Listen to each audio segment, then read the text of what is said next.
Hi people, it's me, Anja. My pronouns are she and her, and welcome back to my channel for my May TBR. April wasn't as great of a reading month as I was expecting, but that's okay. I'm ready to move on to May, so here we are. The first book on this list is called Ellie Engle Saves Herself. This story comes out May 2nd, and it's a middle-aged fantasy contemporary following a young sapphic black main character who wakes up one day after an earthquake with magical powers that make her go viral. I'm so excited to read this book because it sounds like it's going to be absolutely so awesome and so cool, like literally black girl magic, which we all love. Like, this author is so good and I completely trust her talent since her previous two YA books, You Should See Me in a Crown and Rise to the Sun, were both so good and so excellent. So I'm really hoping that her middle grade debut will be absolutely so awesome. And I believe that this is also her first fantasy book too. But anyway, I'm so excited to read this book. It sounds like it's going to be absolutely so awesome and so good. So anyway, with all that said, this book comes out May 2nd and I'm really looking forward to it. The next book on this list is called Bitterthorn. This book is a YA sapphic fantasy following a young main character who volunteers herself to be the next witch's companion, whom historically is never seen again. And this book comes out May 4th, which I believe is the UK release date, so I'm not sure exactly when I will get to it since I don't live in the UK. But anyway, I'm so excited to read this book because this author previously wrote the Dangerous Remedy trilogy, which I absolutely loved literally so much. So I have really high expectations for this book. I know I've said recently that I've been growing out of YA fantasy, but this author is one that I will always trust. So I will literally read everything that they have written because literally, like I said, their previous books were so amazing and so good.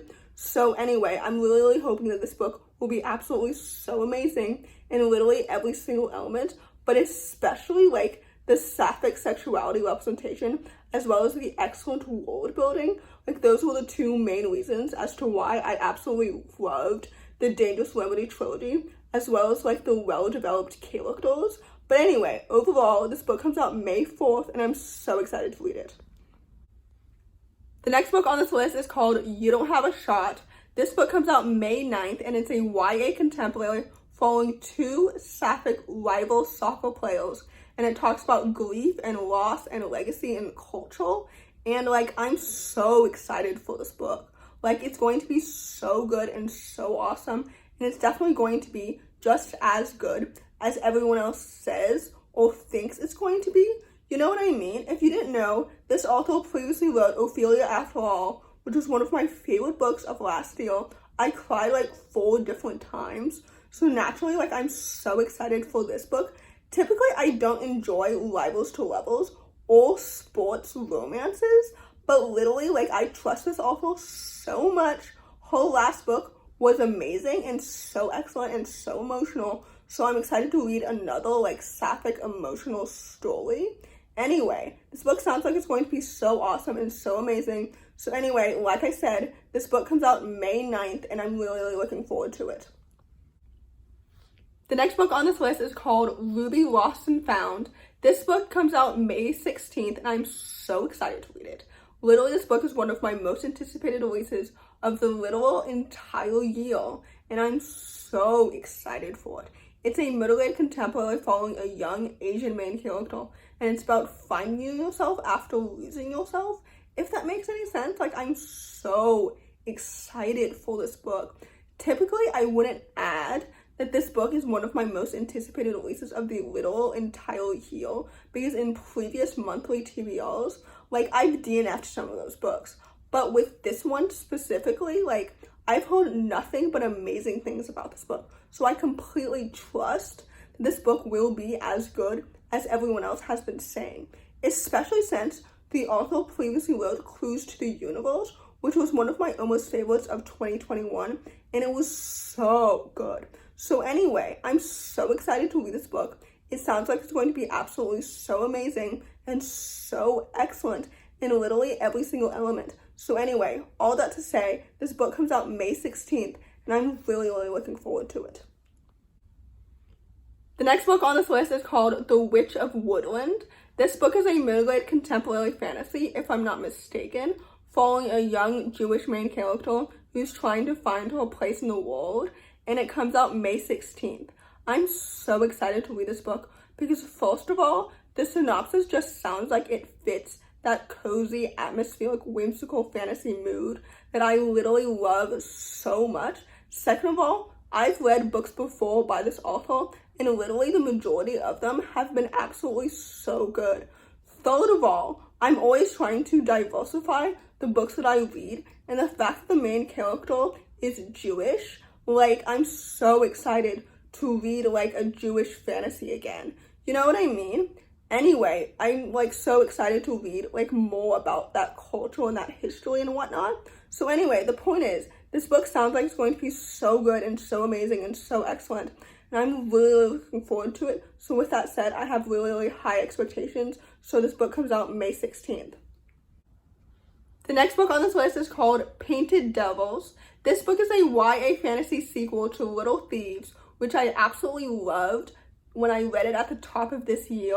I think in January, like, I absolutely loved it so much. I wasn't really expecting to, so I'm so excited to dive back into this world with these characters, with all the different, like, romances and friendships and everything. This book comes out May 16th, and I'm literally so excited for it. Like, usually I'm hesitant about putting sequels, especially YA fantasy sequels, on my TBR, but since Little Thieves was literally a new almost favorite for this year, I have such high expectations for this sequel, especially since I think this sequel is also the end of this series. Like, I think this series is a duology rather than a trilogy, so I'm excited to see how the series will end, especially with how the first one ended too. Anyway, the point is, I'm so excited to read this book and dive back into this world with these characters and everything that has happened to them, and to see, like, what will happen next. So anyway, the point is, this book comes out May 16th, and I'm really, really looking forward to it. The last book on this list, and hopefully not the least, is called Skating on Mars. This book is a middle-aged contemporary following a young, non-binary main character who is trying to discover who they are on and off the ice, and this book comes out May 30th. I'm so excited to read this book because, first of all, the synopsis reminds me a lot of Anna on the Edge, just because the main character is another non-binary ice skater, and Anna on the Edge was one of my favorite books of 2020. Second of all, like, the representation sounds like it's going to be absolutely so good and so awesome. Literally, I love reading middle-aged stories about young transgender youth, or just young queer youth in general, who are just, like, discovering their identities. You know what I mean? It just feels so, like, special and awesome and, like, relatable. You know what I mean? Like, for the young queer communities, especially, like, with the bleak future that they're unfortunately growing up in. So I hope that books like this, like, provide hope for them and for the future generations. Anyway, tangent aside, I'm so excited to read this book because it sounds like it's going to be absolutely so awesome and so well done, and literally all of the different elements. So anyway, with all that said, this book comes out May 30th, and I'm really, really looking forward to it. So in conclusion, I have really, really high hopes for my May reading month, since May is usually one of the months in which I read the most books, but also I'm not quite sure how busy I will be in May. But anyway, the point is, I hope that all of these books meet and or exceed those expectations. So anyway, in conclusion, if you enjoyed this video, please don't hesitate to give it a big thumbs up. Comment down below the strawberry emoji if you made it all the way to the end of the video. Thanks for watching, subscribe to my channel if you're new, and I'll see you in my next video. Bye!